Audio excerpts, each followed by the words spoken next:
Yan, hot.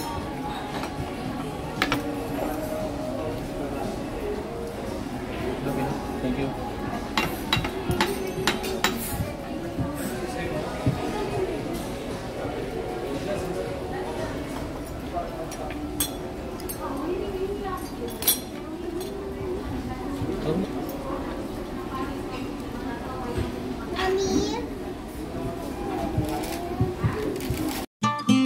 Hi guys! Welcome back to my channel.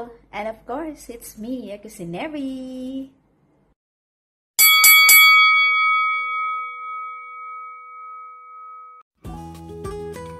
Hi guys! Welcome back to my channel again.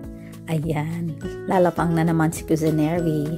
So, for today's vlog is nagmerienda kami rito sa Cheesecake Factory. Ayan, may pinakita kong butter is president. Diba? Sosyalin. President yung pangalan ng butter. Actually, masarap tong butter na to guys. Kaso, medyo mahal po siya talaga kung bibili nyo siya sa grocery. So, yung mga nakakaalam ng brand na yan is talagang expensive po yung butter na yan. So, yung sinaserve nila is yung malilit lang talaga. So, nagugutom yung mga bata. So, nagmerienda kami muna dito sa Cheesecake Factory. Sabi ko kasi dito na lang kasi may complimentary bread sila, yung brown bread. Gusto ko yung bread nila, yung brown na yan. Dalawa yung klase na sinaserve nila. Pero natitigasan kasi ako doon sa isa, yung white yung isa eh. Parang wheat bread, something ganun ang ano niya.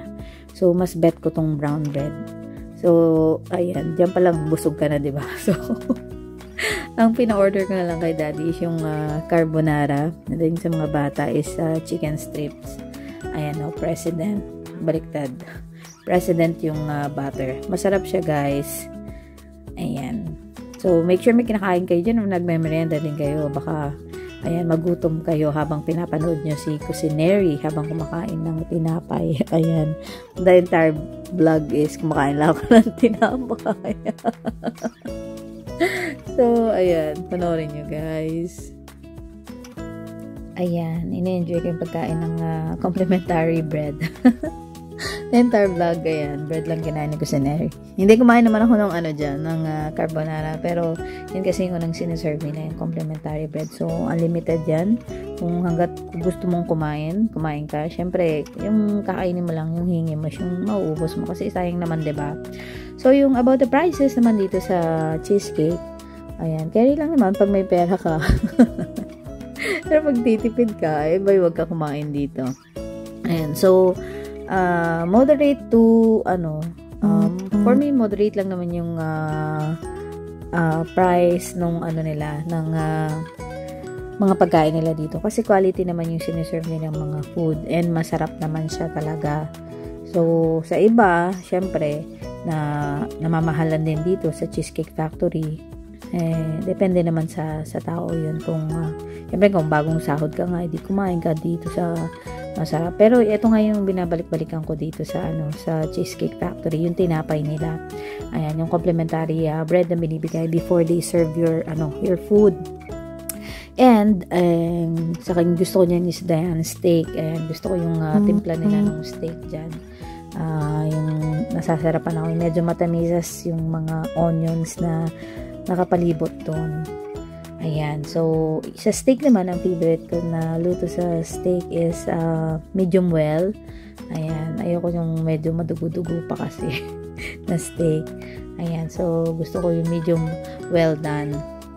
And, nag-leles lang kami ng mga red meat. Kaya, hindi kami nag-order ng red meat. Pero usually, yan ang in-order namin pag kumakain kami dyan. And, actually, nung nag-aya dito yung anak ko kasi sabi nila sa daddy nila na dito kumain, tapos sabi ng daddy nila, wag na dyan, doon lang tayo sa food court. Minsan kasi sa food court, lalo na pag weekend, full pack talaga yung mga upuan at mesa doon. So, makakain lang naman usually doon sa food court, yung kinakain ng mga bata is Jollibee, KFC, McDonald's. Minsan nakakasawa na rin kasi yun.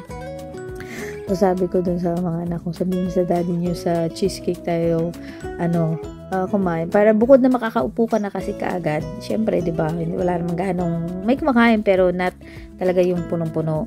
Pero kapag siguro may mga okasyon or mga patay oras pa kasi yan, So, may mga seats na available pa, kaya madali kami nakaupo.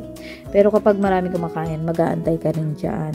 Ayan, papareserve ka ng upuan. So, ayun, puro tinapay lang si Kusi. Puro tinapay kinain ko. Ayan, naayos ko yung aking bra. Hulog ata yung strap.